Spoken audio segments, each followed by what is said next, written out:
Good morning, Napa Valley Unitarian Universalists, and welcome to our online worship service. I'm Reverend Dr. Leisa Huyck, and I'm the parish minister here, and with me this morning as our celebrant is Jim Petka. We're so glad you're here. You are welcome in this community if you're barely hanging on right now. You're welcome if you're full of hope and vigor, and you're welcome if it's a little bit of both.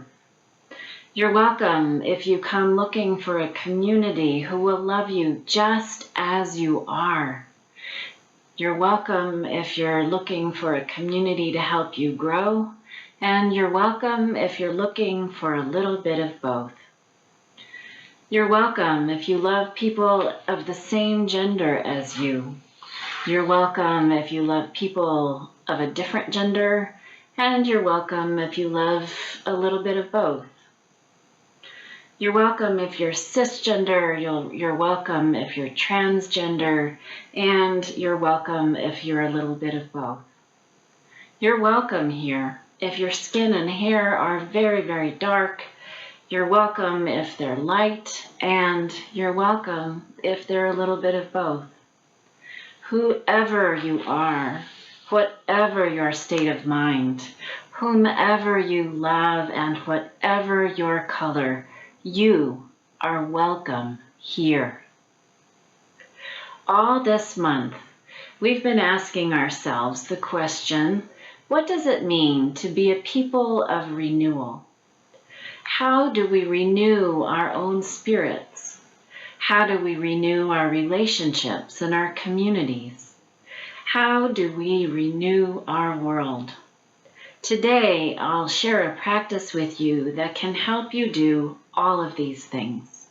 So let us begin this hour of renewal together by centering ourselves through music.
Each week, we join Unitarian Universalists all around the world in lighting a flaming chalice, the symbol of our faith.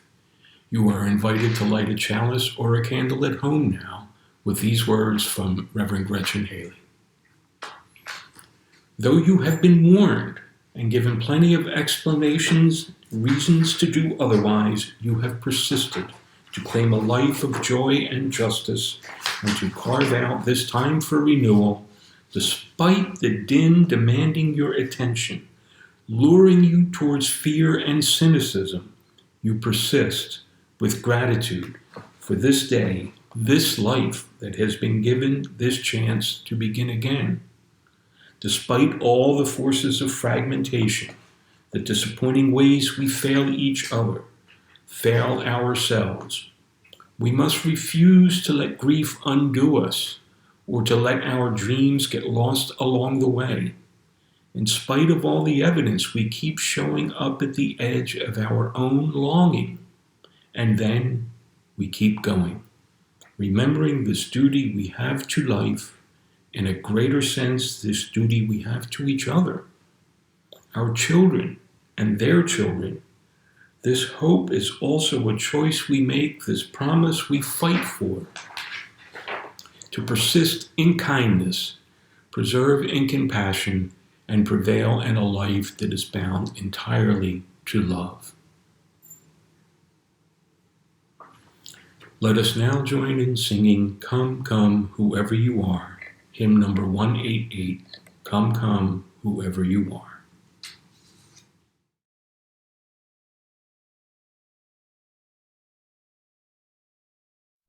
Come, come, whoever you are, wanderer, worshipper, lover of leaving, ours is no caravan of despair. Come, yet again come. Come, come, whoever you are, wanderer, worshipper, whoever you're leaving, cause it's no caravan of despair. Cause it's no caravan of despair. Cause it's no caravan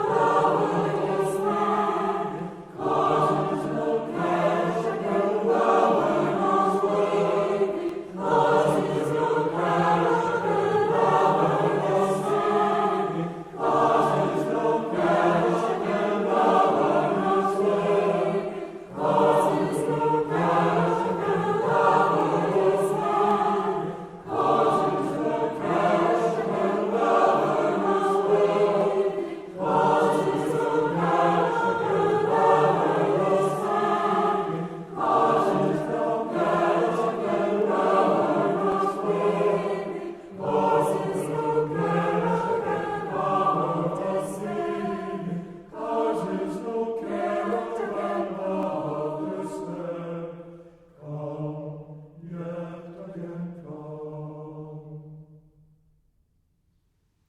I invite you now into a moment of receptivity and reflection as we share the joys and sorrows of this community.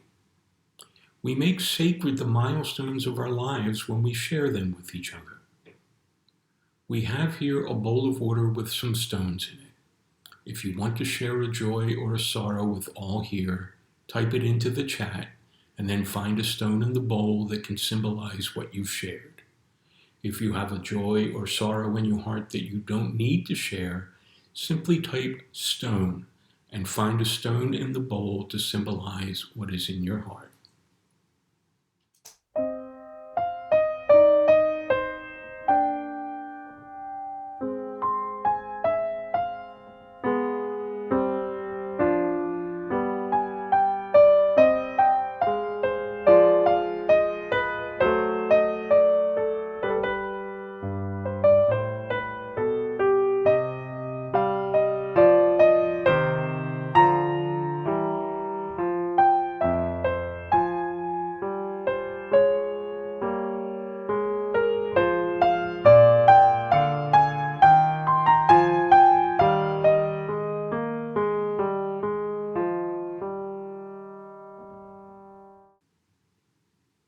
Let us find one more stone in the bowl to symbolize all those joys and sorrows that are too tender to share.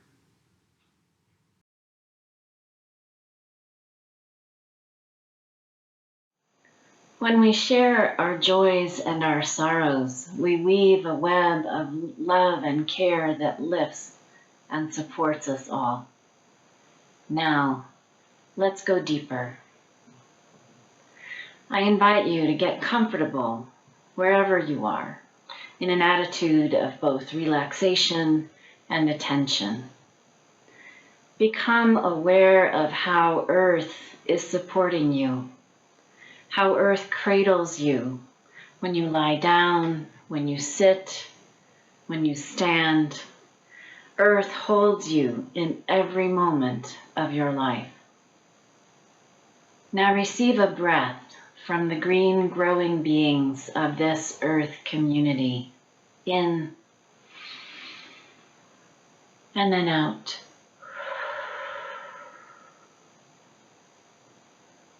A second breath in and then out. A third breath in and then out, releasing your carbon dioxide back to those green growing beings. Now, hear these words. Spirit of life, great immensity of love that birthed the stars and washes through our bodies with every beat of our hearts. The past days and weeks have been so hard. 7 families in the congregation in Ashland lost their homes in the fire there. We continue to mourn the death of Justice Ruth Bader Ginsburg. We have learned there will be no justice for Breonna Taylor. The UUA has lost one of our great leaders, Elandria Williams, who died unexpectedly this past week. Many among our own number have been coping with frightening new illnesses and diagnoses. Parents and children alike have been stressed by the beginning of the new school year. Many here are struggling with the isolation we're forced into by the pandemic.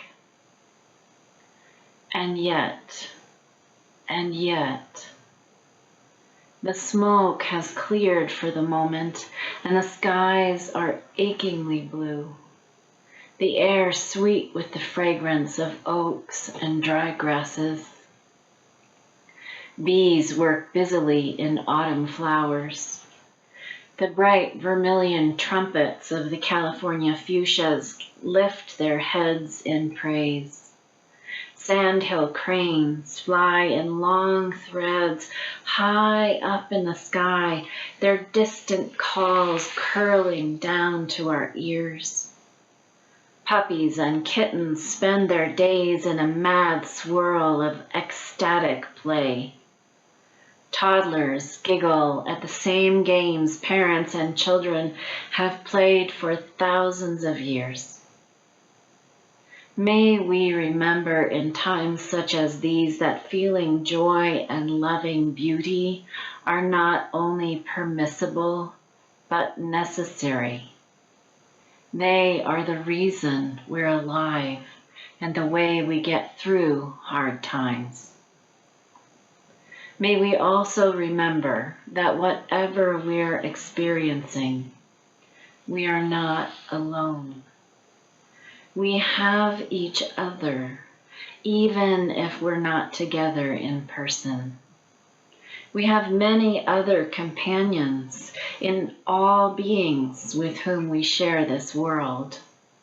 And we have you, the love that holds us and surrounds us and will never let us go, the starry universe in which we live and move and have our being. From you we arose, and to you we will return. Whatever comes, we are ever safely held in you. Blessed be. Amen. Let us now join in a time of silence. The music will bring us out into every night and every morn, which is hymn number 17.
The reading for today comes from Jewish poet Marge Piercy, The Art of Blessing the Day.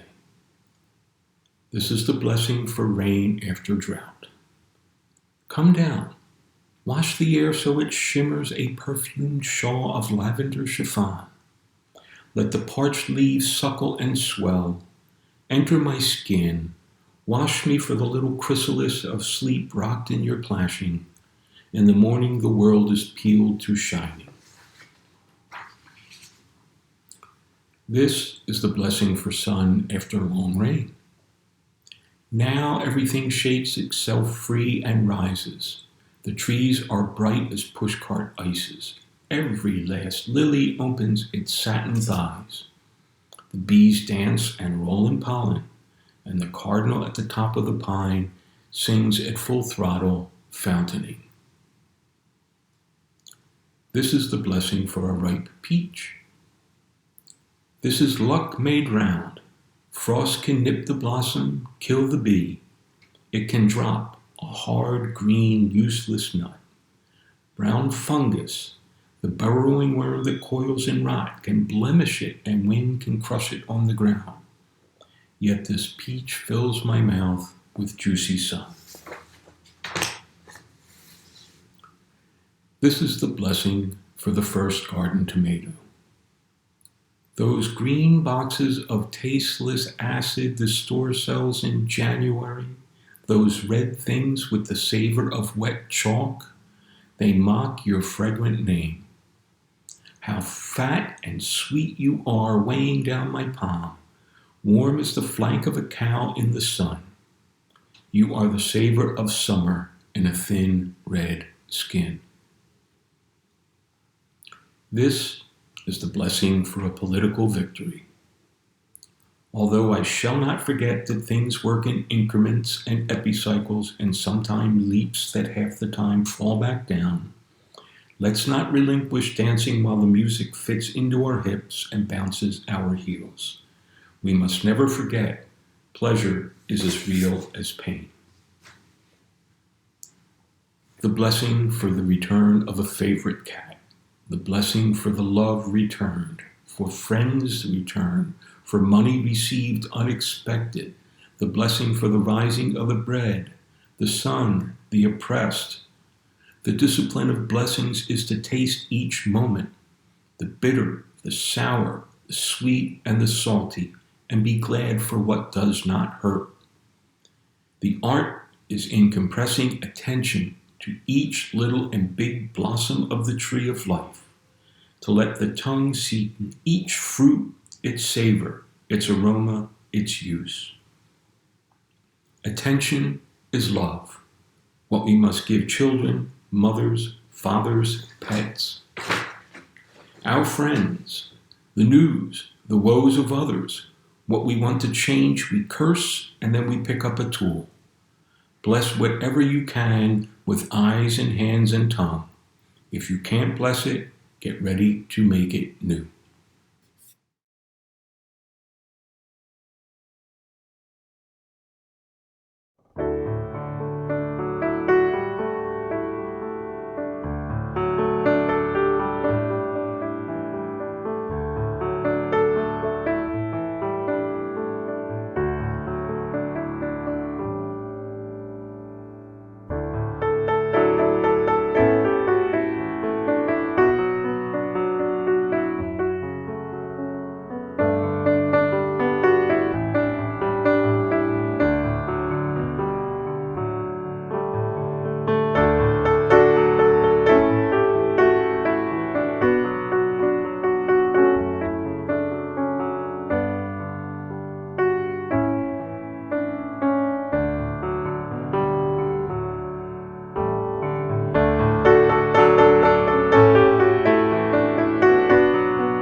In the Northern Hemisphere, we get to observe seasonal cycles of life.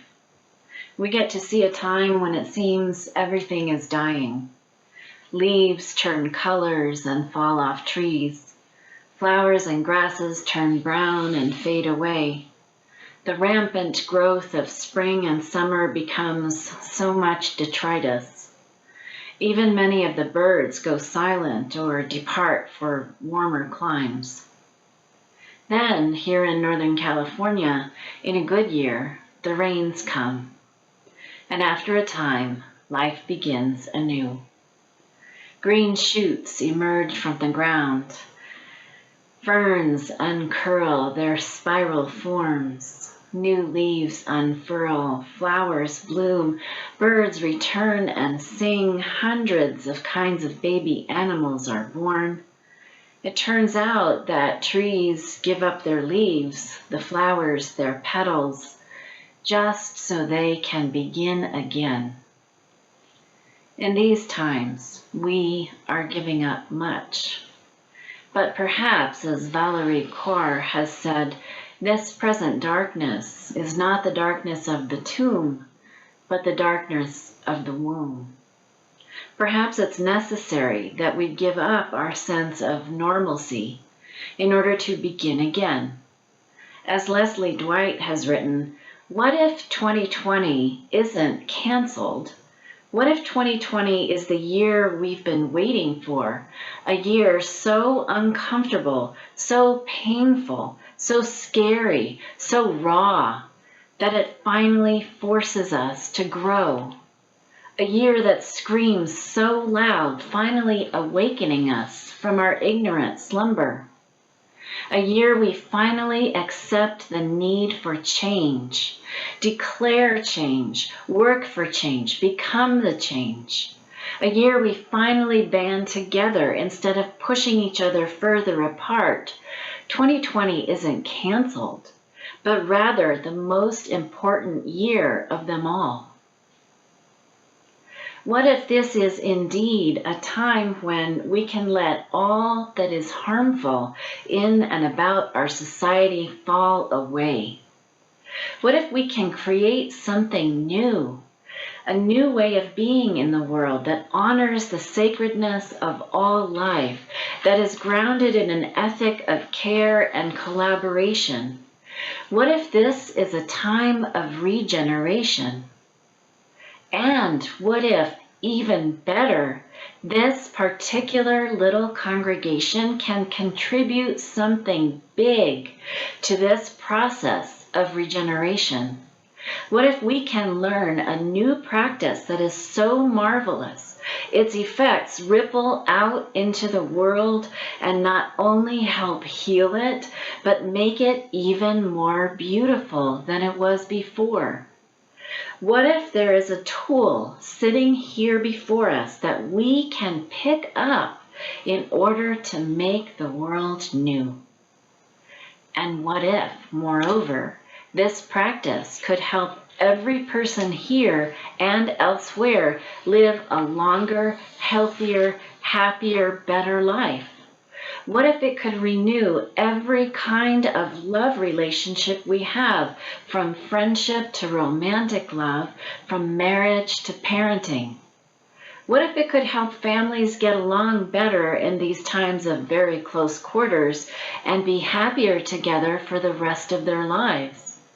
What if it could help this congregation grow in love and in joy and numbers? And here is an even bigger thing. What if this practice could help dismantle every form of oppression that exists in our society, including white supremacy culture and patriarchy, every form of kyriarchy?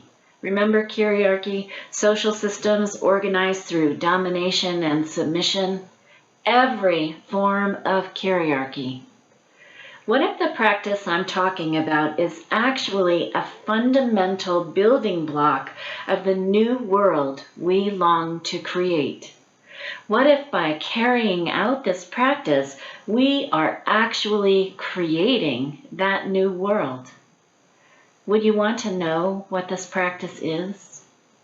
It is covenant. Now, I know you already know what a covenant is. It comes from the Latin roots co and venire, together, and to come together. A covenant is an agreement or promise by which we come together. Unitarian Universalism is a covenantal faith. It is our covenants rather than our creeds that hold us together.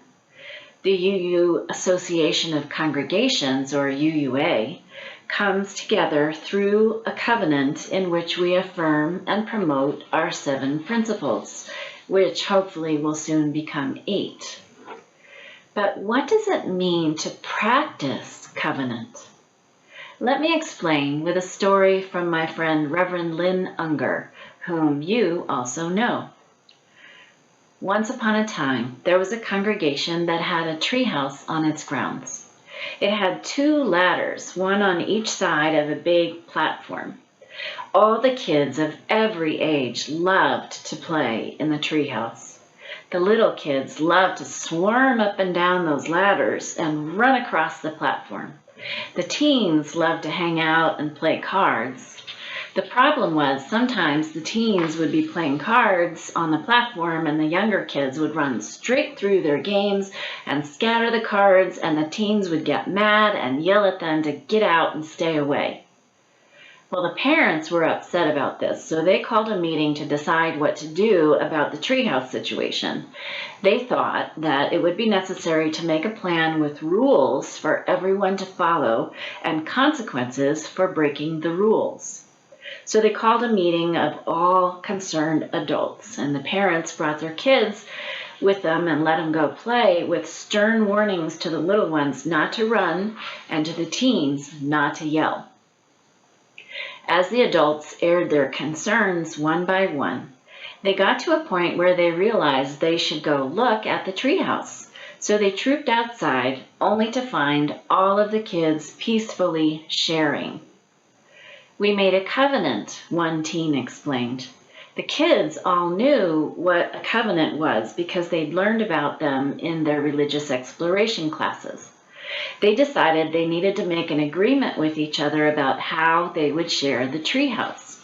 Each person, whatever their age, contributed their ideas.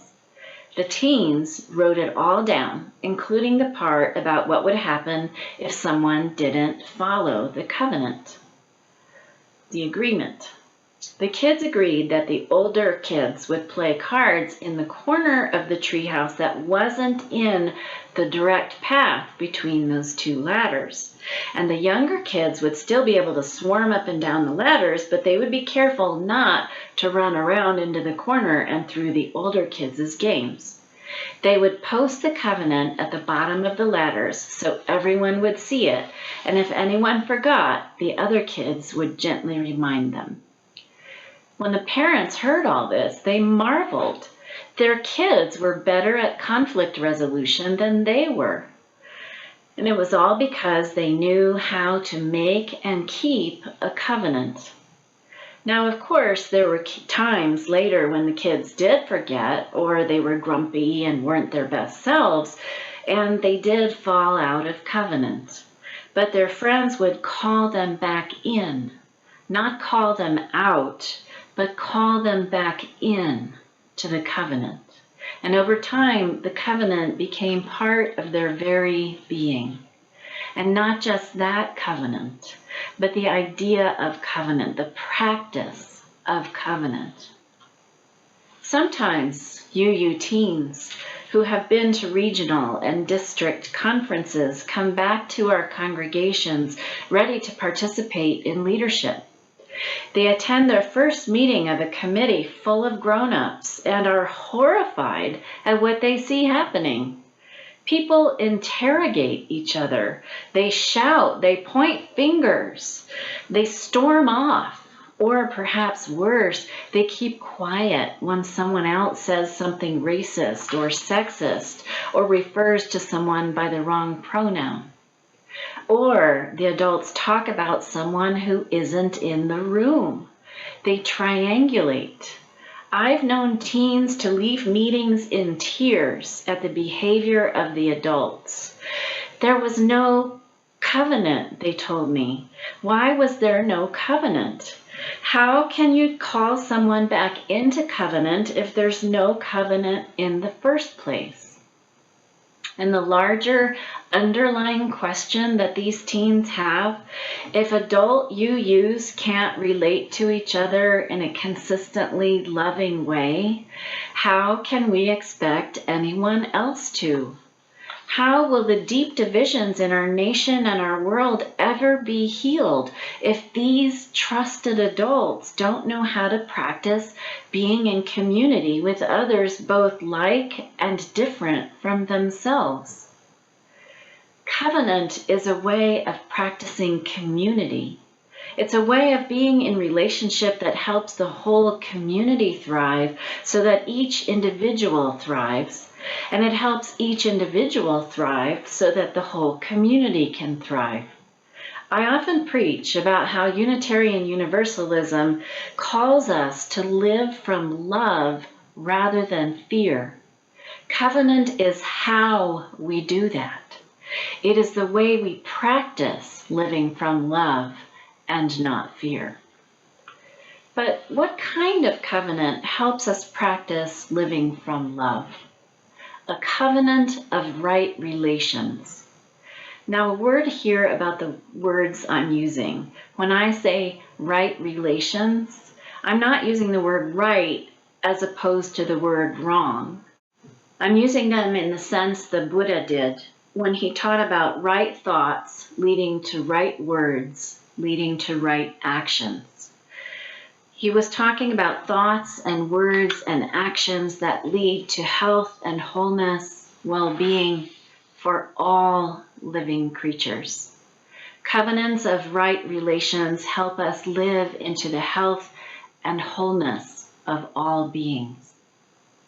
A covenant of right relations is a promise about how we'll be together and how we will call each other back into the covenant when we fall out. Because here's the thing, not one of us here is perfect. In fact, I've never met a person who's perfect. We all make mistakes. We all say and do things we wish we hadn't. We all get cranky and irritable. If we're on the receiving end of someone else's mistake or irritability, we may be afraid to tell them our true feelings because we think they'll get mad at us or reject us. Or we may fear that talking with them will result in our having to reassure them that it's okay, or in other words, that we don't really mind what they did or what happened. Or we may be a conflict avoider and just really hate telling others when they've done something that bothers us. But if we're unable to talk to each other about our true feelings, how can we be in real relationship? If we're unable to repair and renew our relationships, how is real community possible?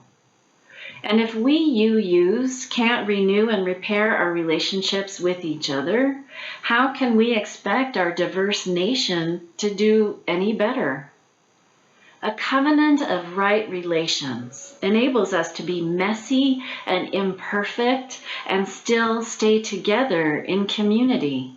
It helps us embody, to live out our core theological principle that we don't have to be perfect to be worthy of love. All are worthy and all are loved, and even when we mess up, we still belong. There is enough love for all. A covenant of right relations sets out a process for reconciliation. Through that process of reconciliation, our relationship is deepened and made more real and true. Remember the story, The Rope? I told it to you about a year ago. It's an old Jewish teaching story that I learned from a rabbi friend.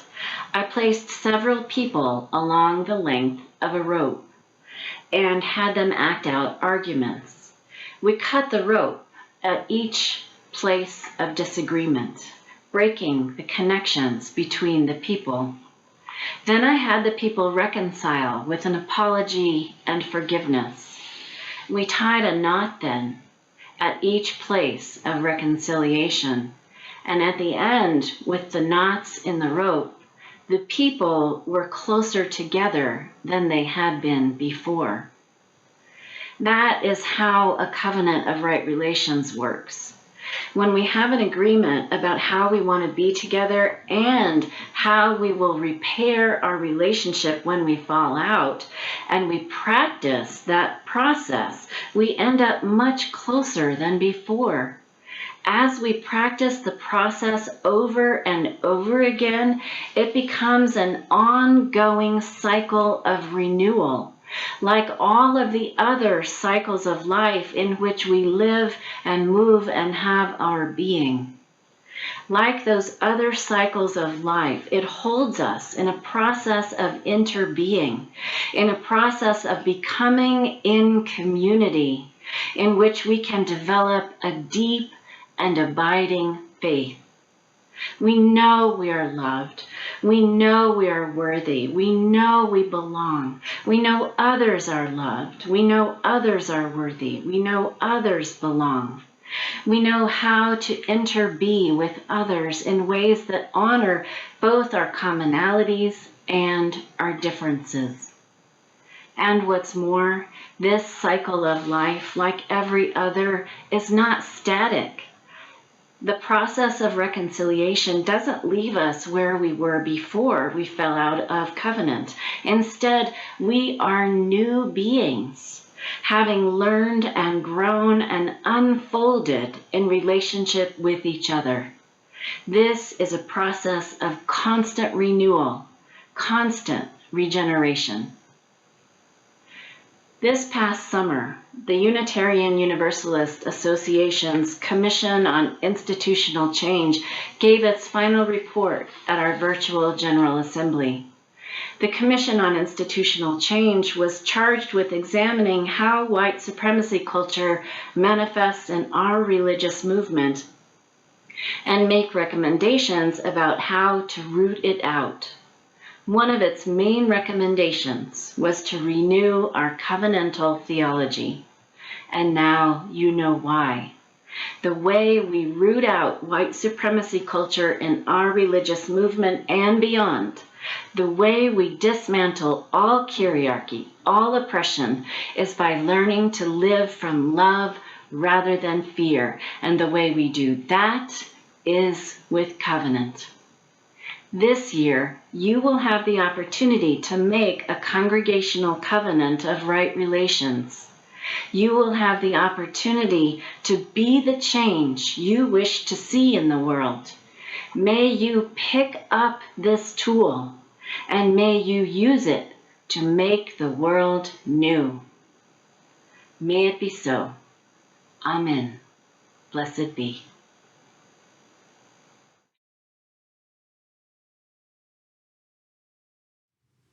Love is the spirit of this church, and service its law. This is our great covenant, to dwell together in peace, to seek the truth in love, and to help one another. This congregation depends entirely upon the generosity of its members and friends. All that we give in time, talent, and treasure is what sustains this community and makes it not just a sanctuary for us to return to for spiritual nourishment, but an oasis from which we can go out into the world carrying the waters of life.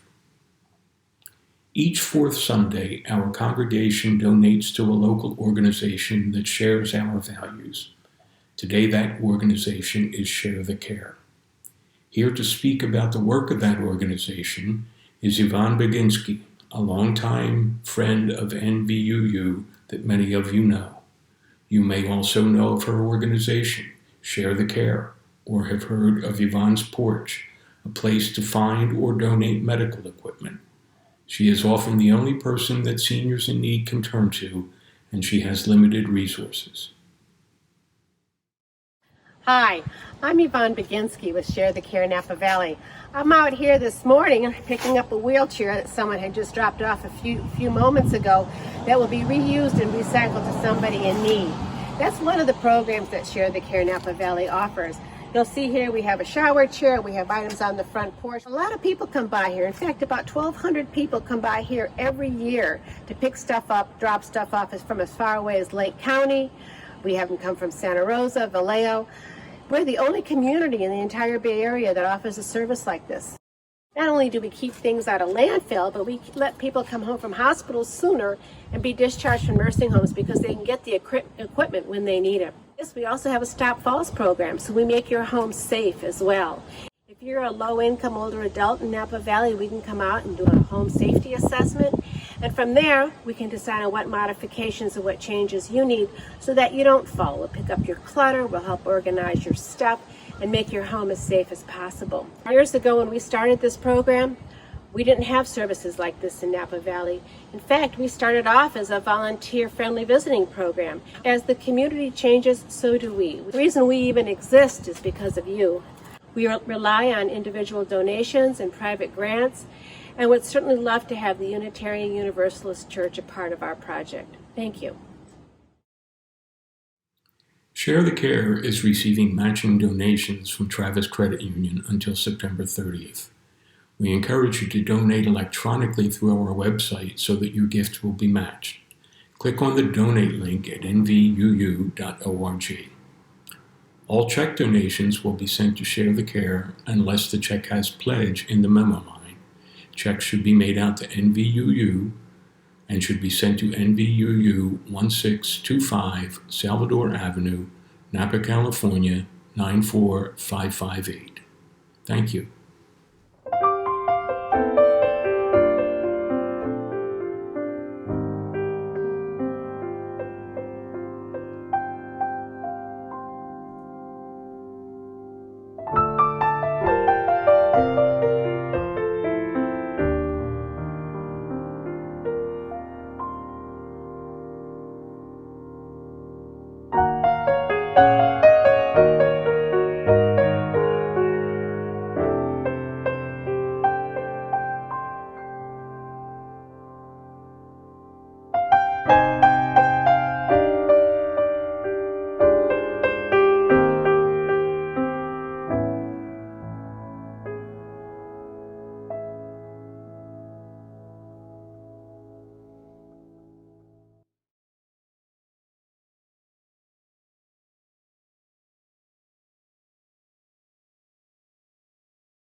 Thank you for your many gifts of time, talent, and treasure.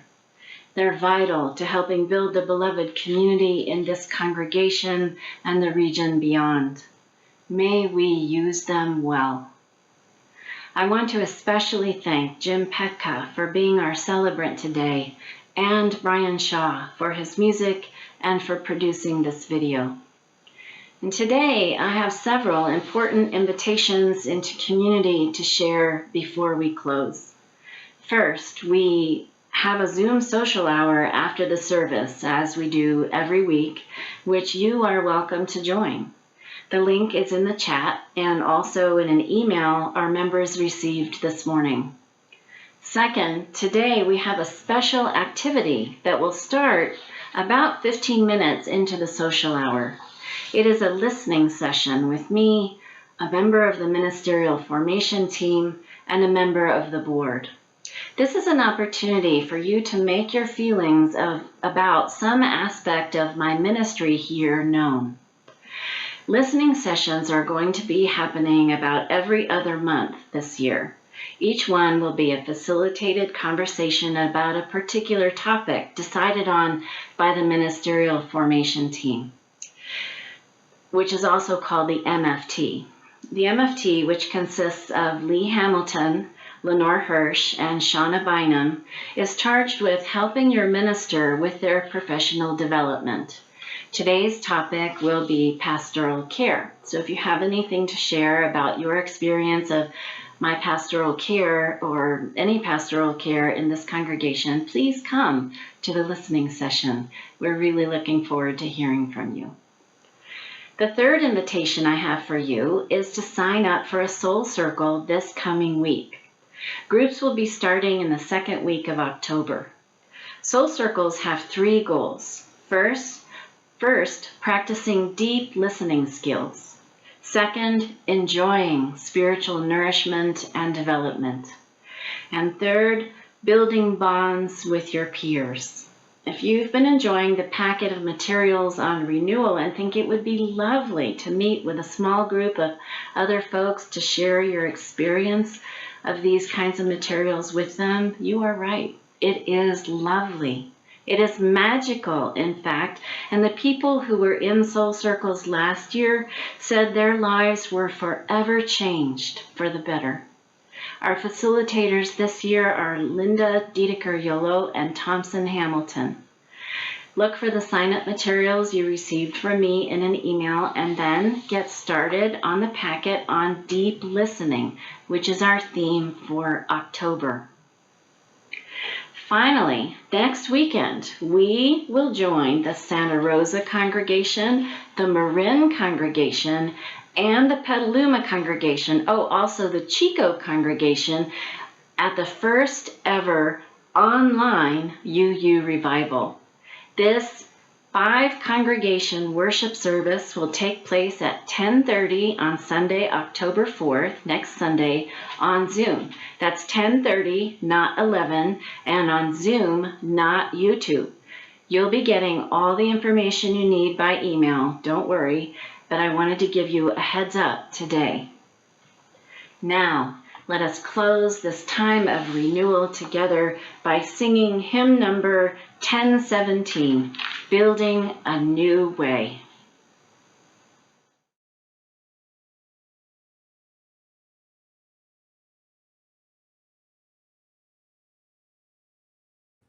We are building a new way. We are building a new way. We are building a new way, feeling stronger every day.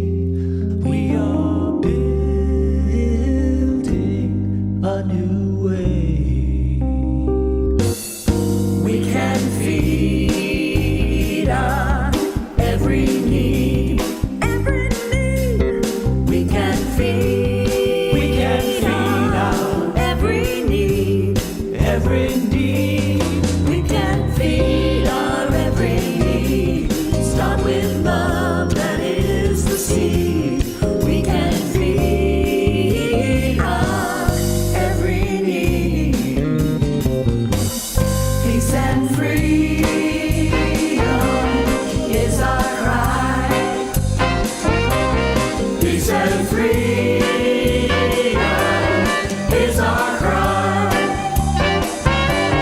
Peace and freedom is our cry.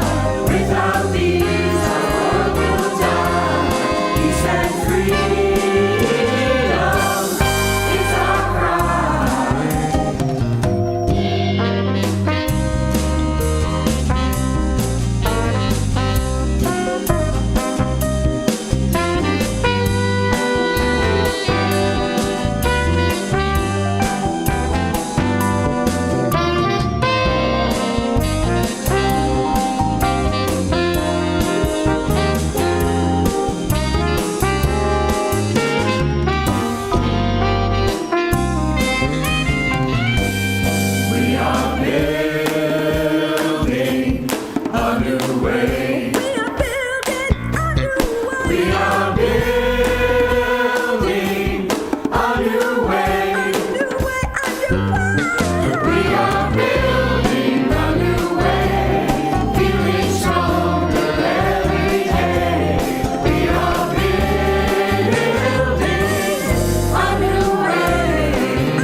We extinguish this chalice,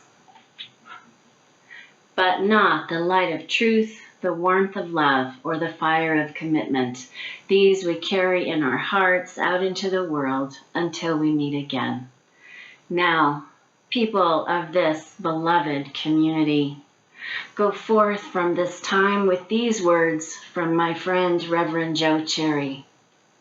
If we are to have any hope of transforming the world and changing ourselves, we must be bold enough to move into our discomfort, brave enough to be clumsy there, and loving enough to forgive ourselves and others.